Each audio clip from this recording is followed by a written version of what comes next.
नमस्कार साथियों। आज है दिनांक 16 सितंबर और आज आपको पता होगा कि 16 सितंबर को कौन सा दिवस होता है। प्रत्येक वर्ष 16 सितंबर को हम किस दिवस के रूप में मनाते हैं, आप हमें कमेंट बॉक्स में ज़रूर बताइएगा। डिस्कस कर लेते हैं दैनिक जागरण पेपर में आज कौन कौन सी ऐसी महत्वपूर्ण खबरें हैं जो हमारे लिए करंट अफेयर का कार्य कर सकती है या करंट अफेयर बन सकती है।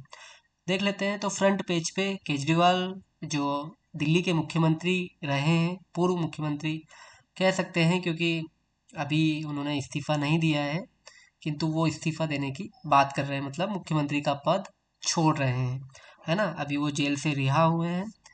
तो देख लेते हैं। ये ऐसा लिखा हुआ है कि कल ये त्यागपत्र देने वाले हैं। मनीष सिसोदिया जी जो हैं वो डिप्टी सीएम नहीं रहेंगे, ऐसी भी बात कही जा रही है। बात कर लेते हैं। देश में पहली बार होगी डिजिटल जनगणना की। जो ये खबर है ये डिजिटल जनगणना से संबंधित है। और अगर बात की जाए डिजिटल जनगणना की तो ये देश की पहली बार हो रही है ना। तो आप ये याद रखिएगा। अब बात करते हैं जनगणना की। देखो, ये जो केजरीवाल जी से जो रिलेटेड ये खबर है, ये हमारे पॉइंट ऑफ व्यू, अगर हम एग्ज़ाम के पॉइंट ऑफ व्यू से बात करें तो ये इतनी महत्वपूर्ण नहीं होती है। पर अगर बात की जाए देश में जनगणना की तो ये हमारे लिए विभिन्न जितनी भी परीक्षाएं आने वाली हैं, वनडे की एग्ज़ाम हो या फिर हमारा पीएससी की एग्ज़ाम हो, उनमें सब में ये महत्वपूर्ण हो जाती है। तो जनगणना की अगर बात की जाए तो पहली जनगणना कब हुई थी ये आपको पता हो। अगर हम बात करें कि प्रत्येक 10 वर्ष में जो जनगणना होती है वो पहली बार कब हुई, तो ये सब चीज़ें हमें पता हो, है ना। तो बात करें हम पहली जनगणना की, तो सबसे पहले 1872 में पहली जनगणना हुई, है ना। ये किनके काल में हुई, तो ये ब्रिटिश शासन में लॉर्ड मेयो जो थे उनके शासनकाल में पहली जनगणना हो पाई थी। इसके बाद अगर बात की जाए प्रत्येक 10 वर्ष के अंतराल में जो जनगणना आज भी होती है, ये पहली बार कब हुई, तो यहाँ पहली बार 1881 में पहली बार हुई, लॉर्ड रिपन के समय, है ना। तो ये आपको पता हो। दूसरी बात अगर बात की जाए अभी जो 2011 में जो जनगणना हुई, क्योंकि प्रत्येक 10 वर्ष के बाद जनगणना होती है, तो आप देखेंगे कि 1881 के बाद में अभी जो पूर्व में जनगणना हुई है वो 2011 में हुई है। तो जो 2011 की जो जनगणना है उसकी अगर हम बात करें तो ये हमारी जो जनगणना है वो 15वीं जनगणना थी। और स्वतंत्र भारत की अगर बात की जाए तो ये कौन सी जनगणना थी, 7वीं, है ना। तो आपको ये भी पता हो। और इसका मेन जो अगर बात करें तो इसका जो मेन लक्ष्य है वो क्या है, जनगणना क्यों कराई जाती है। तो अगर बात की जाए देश के जो सामाजिक, सांस्कृतिक, जातिगत आधार, ये सब चीज़ें हमें जनगणना बताती है ना। जनगणना से हमें पता चलता है कि देश की जो आबादी है वो गरीब कितनी है, लोगों के पास क्या क्या संसाधन है ना। तो ये नीतियों को बनाने में जनगणना जो है वो महत्वपूर्ण रोल प्ले करती है ना। तो ये आपको पता हो। आगे हम बात करते हैं जातिगत जनगणना जो प्राधिकरण है, मतलब जातिगत जनगणना की अगर बात की जाए तो अभी इस पर फैसला नहीं लिया गया है। जनगणना प्राधिकरण जो है वो एक स्वगणना पोर्टल तैयार कर रहा है, ये आपको पता हो, है ना। राष्ट्रीय पॉपुलेशन रजिस्टर की अगर बात करें तो इसमें क्या होता है, तो जितनी भी जनगणना से संबंधित आंकड़े हैं वो राष्ट्रीय जनसंख्या रजिस्टर के अंतर्गत आते हैं। तो आप ये याद रखिएगा। आगे हम बात करते हैं एक राष्ट्र एक चुनाव की। तो एक राष्ट्र एक चुनाव क्या है, आपको पता होगा कि देश में विभिन्न समय पर अलग अलग चुनाव होते रहते हैं। कभी विधानसभा का चुनाव हो रहा है किसी राज्य में, कभी किसी राज्य में अगर बात करें तो आपके नगर पालिका, नगर निगम, इनके चुनाव भी समय समय पर होते आए हैं। पंचायत के चुनाव होते हैं, है ना, लोकसभा के चुनाव। तो एक क्या बोले कि समय के साथ साथ हर साल कहीं ना कहीं राज्यों के चुनाव होते हैं। तो इससे क्या है, एक तो खर्च बढ़ जाता है, संसाधनों का दोहन ज़्यादा हो रहा है। तो इसका क्या विकल्प हो सकता है, तो एक राष्ट्र एक चुनाव, मतलब एक राष्ट्र में एक ही बार में सभी चुनाव हो जाए, विधानसभा के चुनाव भी हो जाए, लोकसभा के चुनाव भी हो जाए। इससे क्या फायदा होगा, इससे एक तो संसाधनों की बचत होगी। दूसरी बात, जो वित्त है मतलब संसाधनों के अंतर्गत ही वित्त आ जाएगा, मतलब धन की बर्बादी रुकेगी। जो कार्य है, जो प्रगति संबंधित जितने भी विकास कार्य हैं, उनको गति मिल पाएगी। आपको पता होगा कि जब आचार संहिता लागू हो जाती है तो जितनी भी विकास संबंधित नीतियों की घोषणाएं वो नहीं हो पाती है ना। तो ये सब चीज़ें एक राष्ट्र एक चुनाव से हो सकता है कि बेहतर हो पाए। आपको पता होगा कि पूर्व राष्ट्रपति जो रामनाथ कोविंद जी हैं, इनकी अध्यक्षता में एक उच्च स्तरीय समिति का गठन किया गया था, है ना, जिसे रिकमेंडेशन देनी थी कि भैया एक राष्ट्र एक चुनाव जो होंगे वो किस तरीके से किए जाए, क्या क्या इसमें परेशानी हो सकती है ना। तो इस पर ये जो रामनाथ कोविंद जी जो हमारे पूर्व राष्ट्रपति हैं, इनकी अध्यक्षता में एक समिति का गठन किया गया है। विधि आयोग ने भी अपनी रिकमेंडेशन इस बारे में दी है कि जो तीनों चुनाव है वो एक साथ कराने, और त्रिशंकु सदन या अविश्वास प्रस्ताव की स्थिति में क्या हो, यूनिटी गवर्नमेंट के प्रावधान की अनुशंसा इसने कही थी। यहाँ जो समिति है इसने 18 संवैधानिक संशोधन की सिफारिश की है कि भैया 18 संवैधानिक संशोधन इसमें होने की बात है, जिसमें अधिकतर जो है वो राज्य विधानसभा जो है उनके अनुमोदन की उसमें आवश्यकता नहीं होगी, और संसद से कुछ संविधान संशोधन विधेयक पारित करके ऐसा किया जा सकता है ना। तो ये सब बातें इसमें है, तो आप ये देख लीजिएगा। आगे हम बात करते हैं, देश में एक डॉक्टर का बनेगा, मतलब जो हर डॉक्टर जितने भी हैं उनके लिए विशिष्ट पहचान पत्र बनाया जाने की अभी बात की जा रही है। क्या होता है विशिष्ट पहचान पत्र? अगर विशिष्ट पहचान पत्र की अगर बात की जाए तो यहाँ जैसे कि आधार कार्ड होता है, आधार कार्ड में जो नंबर होते हैं, इसी तरीके से एक स्पेशल उनको पहचान पत्र दे दिया जाएगा, ताकि इससे क्या पता चलेगा, इससे पता चलेगा कि भैया कौन सा डॉक्टर का कितना अनुभव है, कौन सा डॉक्टर एमबीबीएस है, ये सब चीज़ें किससे पता चलेगी? ये जो विशिष्ट पहचान पत्र है इससे हमें एक क्लिक में सब जानकारी डॉक्टर के बारे में पता चल सकती है। तो ये काफ़ी अच्छा एक प्रपोजल है, या कहें कि ये अगर आता है धरातल पर तो ये काफ़ी हेल्पफुल होगा डॉक्टरों की जानकारी के लिए, और मरीज अपना इलाज बेहतर डॉक्टर के पास करा सकेगा, है ना। तो राष्ट्रीय चिकित्सा आयोग के द्वारा जो ये पोर्टल के माध्यम से ये चीज़ें, विशिष्ट पहचान पत्र का जो मामला है डॉक्टर के लिए, ये देश के लिए काफ़ी बेहतर होगा। एक अगर बात करें एक मरीज के लिए, तो वो बेहतर डॉक्टर से अपना इलाज करा सकेगा, है ना। इससे जानकारी भी मिल पाएगी कि हमारे जो भारत में है वो एमबीबीएस डॉक्टर कितने हैं, ये सब चीज़ें इससे हमें पता चलेगी।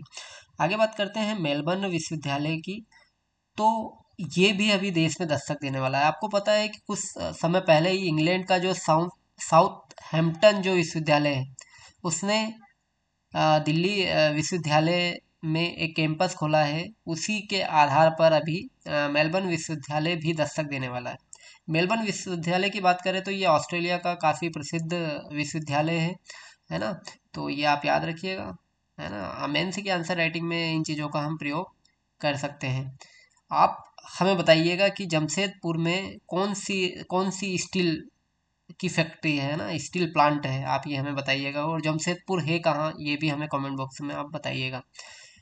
छत्तीसगढ़ में आपको पता होगा कि अभी जादू टोने के मतलब संदेह में परिवार के 5 लोगों की हत्या कर दी गई है ना। आपको पता है कि हमारे देश में काफ़ी आडंबर की अगर बात की जाए, आडंबर काफ़ी ऐसे रीति रिवाज हैं जो मानव सभ्यता के लिए काफ़ी संगीन है, मतलब जिन्हें अगर पालन किया जाए तो वो मानव की जो स्वतंत्रता उसे भी बाधित करते हैं। आपको पता होगा कि सती प्रथा को 1829 में खत्म इसी आधार पे किया गया है, क्योंकि वो मानवीय सभ्यता के लिए या समय के साथ कहें कि वो एक असामाजिक कृत्य के रूप में देखा जाता है ना। तो इस तरीके से समय के साथ क्या है, काफ़ी जो हमारी स्पिरिचुअल है उनमें बदलाव आया है ना। तो ये आप याद रखिएगा। आगे हम बात करते हैं फरीदाबाद में अंडरपास की, हमने कल भी बात की है। ये अंडरपास में आपको पता होगा कि रेलवे ट्रैक के नीचे एक जो दो बैंक कर्मी जो थे वो जा रहे थे, और उनका दम घुटने से उनकी मौत हो गई, है ना। तो उस पर एक कमेटी बैठी है, तो ये इतना इम्पोर्टेंट नहीं है पर आप याद रखिएगा। वायु प्रदूषण की बात कर लेते हैं। जब वायु में क्या होता है कि उसकी गुणवत्ता प्रभावी जब होती है तो उसे वायु प्रदूषण के रूप में जाना जाता है ना। तो इसकी निगरानी जो है दिल्ली में अभी निजी हाथों में सौंपने की बात की गई है अनुबंध के आधार पर, है ना। तो ये इससे क्या होगा, इससे एक तो जो निजी हाथों में जाएगी तो काम की जो इफिशियंसी है वो बढ़ पाएगी, है ना। काम प्रगति से हो पाएगा। तो ये सब चीज़ें होती हैं जब निजी हाथों में कोई कार्य को सौंपा जाता है। देश में पहली बार होगी डिजिटल जनगणना, तो ये हमने पहले ही डिस्कस कर लिया है ना। भारत के महापंजीयन और जनगणना आयुक्त जो हैं, उनके द्वारा अगर बात की जाए तो जो जनगणना के दौरान सवाल पूछे जाएंगे वो 21 तरह के सवाल होंगे। कौन कौन से सवाल हो सकते हैं इसमें? परिवार में कितने लोग रहते हैं, परिवार का मुखिया महिला है या पुरुष है ना, SC ST से आता है, या ये पूछ सकते हैं टेलीफोन है, इंटरनेट कनेक्शन है, आपके घर में मोबाइल है, स्मार्टफोन है, वाहनों की संख्या कितनी है, पेयजल कैसा है, बिजली, शौचालय, और अतिरिक्त काफ़ी क्वेश्चंस इसमें लगभग 31 के आसपास क्वेश्चंस इसमें पूछे जाएंगे, है ना। तो ये इस तरीके से जनगणना इस बार होने वाली है ना। तो ये आप याद रखिएगा। वायुसेना में अगले वर्ष तक तेजस AF Mark II शामिल होने वाला है ना। तो हिंदुस्तान एरोनॉटिकल जो लिमिटेड है, उसने 324 तेजस खरीदने की योजना बनाई है। किससे? हिंदुस्तान एरोनॉटिकल लिमिटेड से, है ना। तो ये आप याद रखिएगा।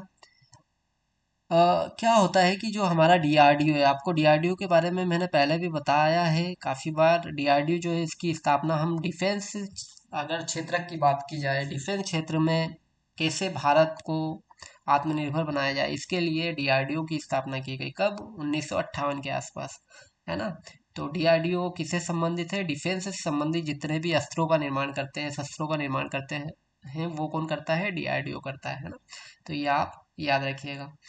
आगे हम चलते हैं तो तूफान, आपको पता होगा कि अभी म्यांमार, लाओस और वियतनाम में तूफान से काफ़ी हानि हुई है, जनहानि भी हुई है, और काफ़ी कुछ घरों को भी नुकसान हुआ है। विभिन्न प्रकार के इंफ्रास्ट्रक्चर जितने भी प्रोजेक्ट थे या निर्मित हो चुके थे, उनको नुकसान हुआ है ना।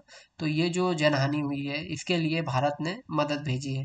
इस मदद जो भेजी है, इसका नाम क्या दिया गया है? तो ऑपरेशन सद्भाव, है ना। तो आप ये याद रखिएगा, ये क्वेश्चंस बन सकता है ना। ऑपरेशन सद्भाव किस लिए चलाया गया था, कहाँ के लिए चलाया गया था, किस उद्देश्य के लिए चलाया गया था, क्या ऐसा हुआ था कि ऑपरेशन सद्भाव चलाया गया? तो वियतनाम में जो तूफान यागी आया, उस पर ऑपरेशन सद्भाव भारत सरकार के द्वारा चलाया गया। तो ये आप याद रखिएगा, है ना।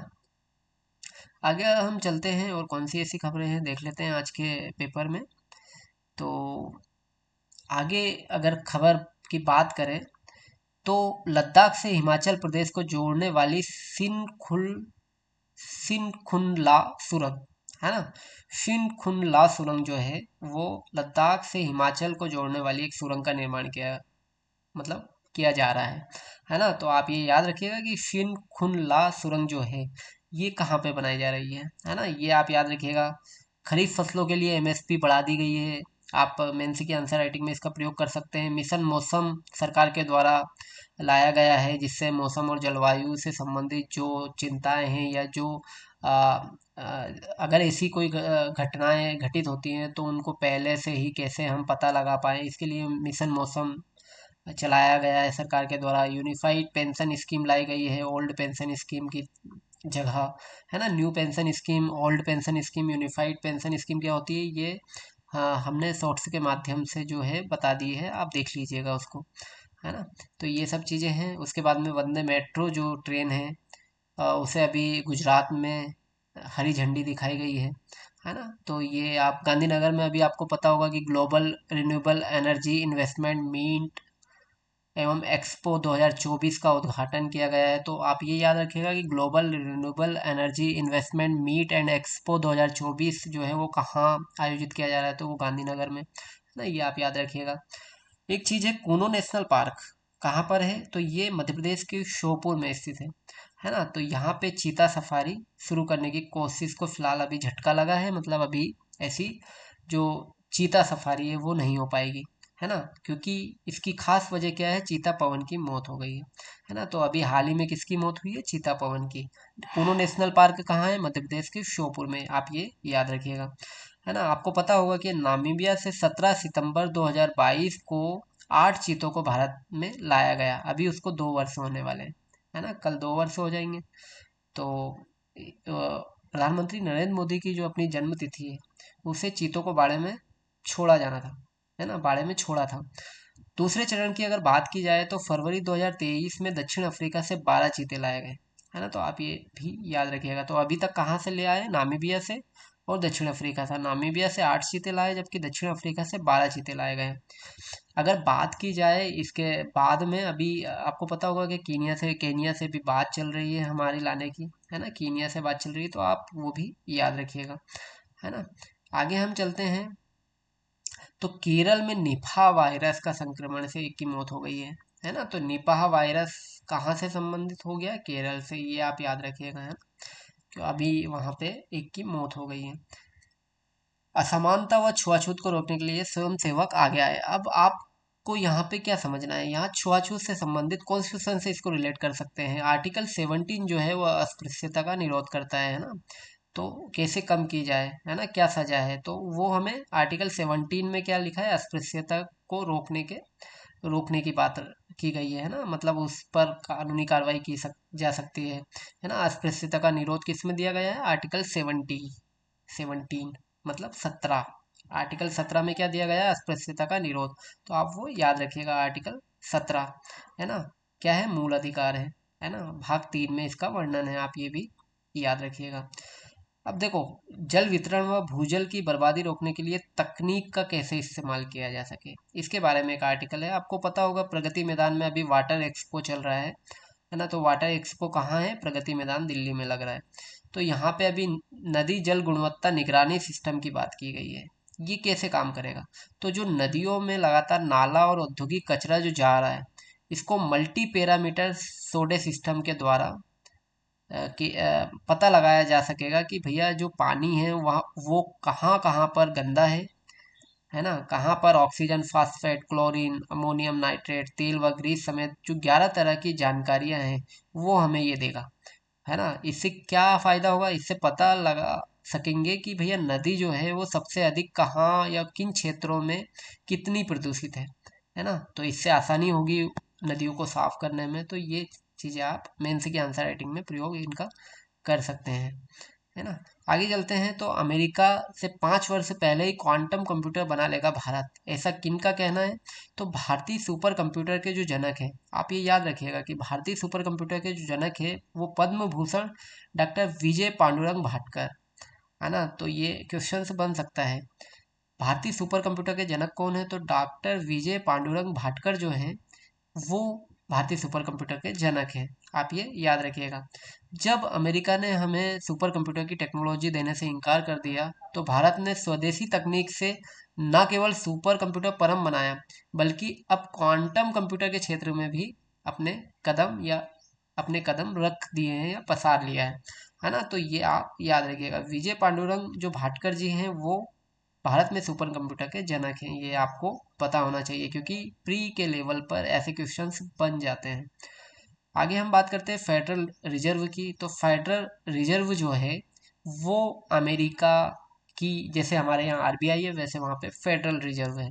तो फेडरल रिजर्व जो है वो 18 तारीख को घोषणा करने वाली है, क्या, ब्याज दरों में कटौती हो सकती है। अगर ब्याज दरों में कटौती हुई तो भारत को कैसे इससे फायदा होगा। अगर ब्याज दर में कटौती होती है तो जो निवेशक हैं वो अधिक लाभ लेने के लिए भारत की ओर आकर्षित होंगे और भारत में पूंजी का निवेश वो कर सकते हैं, है ना। तो ये आप थोड़ा सा ध्यान रखिएगा। फेडरल रिजर्व जो है वो अमेरिका से संबंधित है। स्टार्टअप्स के लिए अभी एक पोर्टल की लॉन्चिंग जो है वो वाणिज्य एवं उद्योग मंत्री के द्वारा की गई है ना, या करेंगे। कौन सा पोर्टल है जो स्टार्टअप्स के लिए घोषणा करने वाले हैं, तो Bharat startup knowledge access registry, मतलब भास्कर इसको नाम दिया गया है। तो आप ये याद रखिएगा कि जो भास्कर है वो किससे संबंधित है, स्टार्टअप्स से संबंधित है ना। स्टार्टअप्स से संबंधित पोर्टल है कौन सा, भास्कर। इसका अभी जो वाणिज्य एवं उद्योग मंत्री है वो इस पोर्टल को लॉन्च करने का उनका प्लान है ना। तो आप ये याद रखिएगा। सौर ऊर्जा पर हमें ध्यान देने की बात की गई है ना। रिसर्च फर्म एलारा सिक्योरिटीज करके एक फर्म है, उससे कहा है कि जो भारत है उसमें अभी बिजली की जो मांग है वो आने वाले समय में और बढ़ने वाली है। तो इसके लिए जो सरकार है या जो भारत है, भारत की सरकार को सौर ऊर्जा पर ध्यान देने की जरूरत है। सौर ऊर्जा क्या होती है, सूर्य से जो ऊर्जा है उसका हम कैसे बिजली के रूप में प्रयोग कर पाएँ। विभिन्न औद्योगिक गतिविधियों में सौर ऊर्जा से उत्पादित जो एनर्जी है उसको कैसे हम यूटिलाइज कर पाएँ, ये सौर ऊर्जा का कॉन्सेप्ट होता है ना।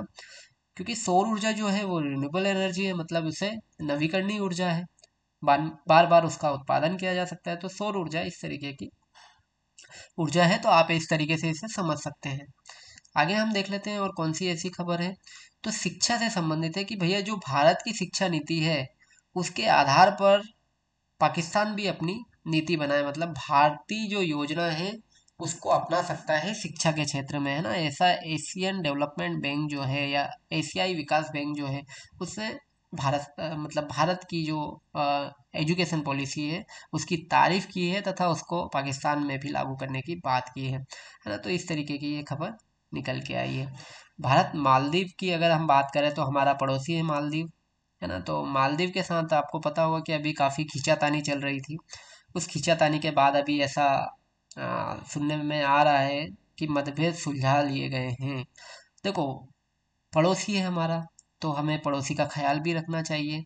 मालदीव को भी सोचना चाहिए कि हमारे हित भारत के साथ आज बेहतर होना चाहिए, क्योंकि मालदीव जो है वो उसकी लोकेशन एक स्ट्रेटेजिक लोकेशन पे स्थित है ना। हिंद प्रशांत क्षेत्र में जो उसकी लोकेशन है वो काफ़ी अहम हो जाती है। आपको पता होगा कि चाइना का जो दबदबा है वो पूरे भारत के आसपास काफ़ी बढ़ गया है ना। तो उससे कैसे रोका जाए, इसके लिए हमने क्वाड बनाया। क्वाड के माध्यम से हिंद प्रशांत क्षेत्र में व्यापारिक गतिविधियां कैसे आ, बेहतर हो पाए, कैसे जो यातायात है वो सुचारू रूप से चल पाए, है ना। ये सब चीज़ें अगर हमें करना है तो भारत के साथ विभिन्न देशों के सपोर्ट जरूरी है ना।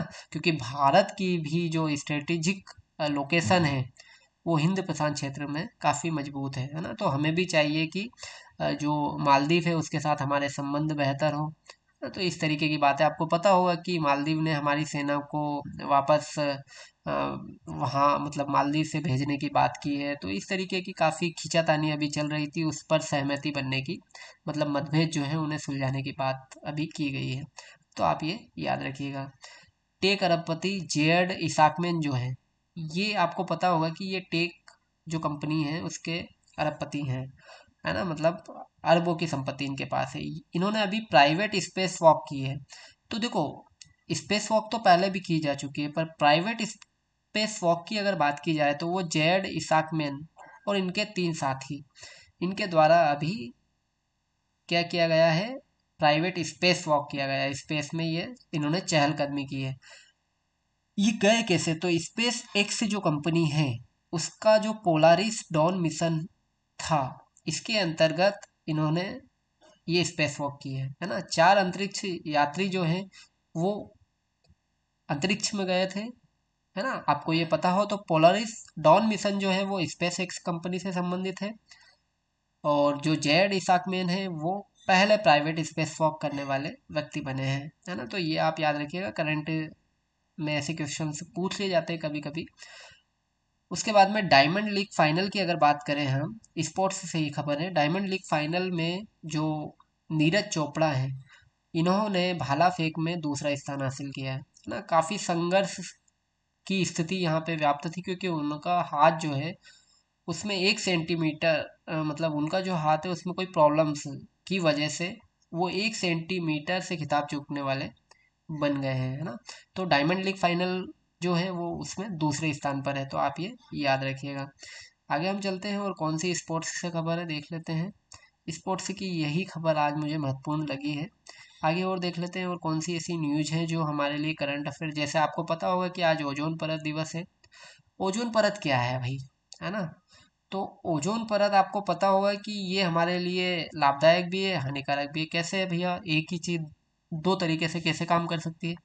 तो ओजोन परत जो है, अगर वो सूर्य से आने वाली, अगर वो अंतरिक्ष तथा पृथ्वी के वायुमंडल के मध्य में जो ओजोन परत है वो सूर्य से आने वाली जो पराबैंगनी किरणें हैं उनसे हमारी सुरक्षा करती है ना। तो वहाँ ओजोन परत सूर्य से आने वाली हानिकारक जो पराबैंगनी किरणें हैं उनसे हमारी रक्षा करती है, तो वो हमारे लिए कैसी है, लाभदायक है। जबकि अगर ओजोन परत जो है वो वायु प्रदूषण, जो उद्योगों या कहें कि शहरीकरण, औद्योगिकरण या जीवाश्म ईंधनों के जलने से जो ओजोन का निर्माण हो रहा है ना, नाइट्रस ऑक्साइड में जो वृद्धि हुई है, जो ओजोन का निर्माण करती है, तो वो हमारे लिए नुकसानदायक है ना। तो आपने समझा, एक ओजोन हमारे लिए लाभदायक है, एक ओजोन जो है वो हमारे लिए नुकसानदायक है। मतलब जो पृथ्वी के या हम कहें कि हमारे आसपास जो ओजोन बन रही है वो हमारे लिए हानिकारक है, और जो अंतरिक्ष तथा पृथ्वी के वायुमंडल के मध्य में है वो हमारे लिए क्या है, लाभदायक है, क्योंकि वो सूर्य से आने वाली पराबैंगनी किरणों को रोकती है और हमारे लिए सुरक्षा कवच का एक निर्माण करती है ना।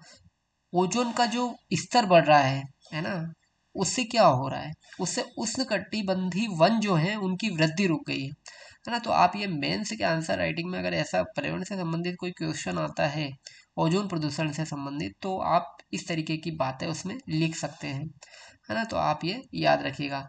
एंटी माइक्रोबियल रेजिस्टेंस क्या होता है, तो देखो, जब क्या होता है, जब मेडिकल की जितनी भी मेडिसिन्स हैं, मतलब जो दवाइयाँ हम यूज करते हैं, अगर वो दवाइयाँ किसी बैक्टीरिया, वायरस या फंगल या परजीवी इन पर काम ना करे, तो होता क्यों है ऐसा, वो काम क्यों नहीं करती है? क्योंकि जो बैक्टीरिया है या वायरस है उसने शक्ति ज़्यादा अर्जित कर ली है, मतलब वो एंटी माइक्रोबियल रेजिस्टेंस उसने अर्जित कर लिया है, मतलब वो दवाइयों पर काम, उसने मतलब दवाइयाँ जो है उसने काम करना बंद कर दिया है बैक्टीरिया के खिलाफ या वायरस के खिलाफ, है ना। क्या हुआ, उसने शक्ति अर्जित इतनी कर ली है कि भैया जो हमारी पुरानी गोली दवाइयाँ हैं वो असर करना बंद कर देती है। इसे ही एंटी माइक्रोबियल रेजिस्टेंस कहा जाता है ना। तो इस तरीके से आप इसे समझ सकते हैं। आज के पेपर में जो मेन मेन करंट अफेयर थे वो हमने डिस्कस कर लिए हैं।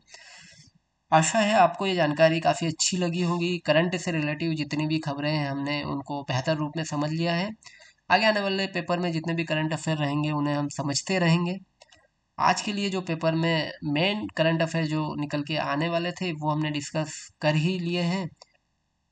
इन करंट अफेयर का फ़ायदा क्या होगा सर? इनका फ़ायदा यह होगा कि जब हम आगे आने वाली जितनी एग्जाम्स हैं उनमें करंट अफेयर का जो बोलबाला है वो लगातार बढ़ता जा रहा है।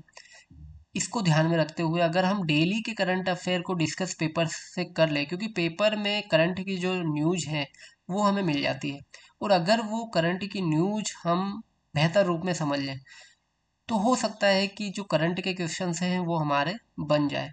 और लास्ट में जब हम तैयारी में जाते हैं, मान लो पीटी हमारा नज़दीक है, तो उस समय एक प्रेशर भी हमारे ऊपर जो रहता है वो कम हो जाता है, क्योंकि हमने करंट अफेयर हर दिन के हिसाब से हमने करंट अफेयर को डिस्कस कर लिया है। और बार बार जब पेपर में एक जैसे करंट अफेयर आते हैं तो उनका रिवीजन बेहतर होता जाता है।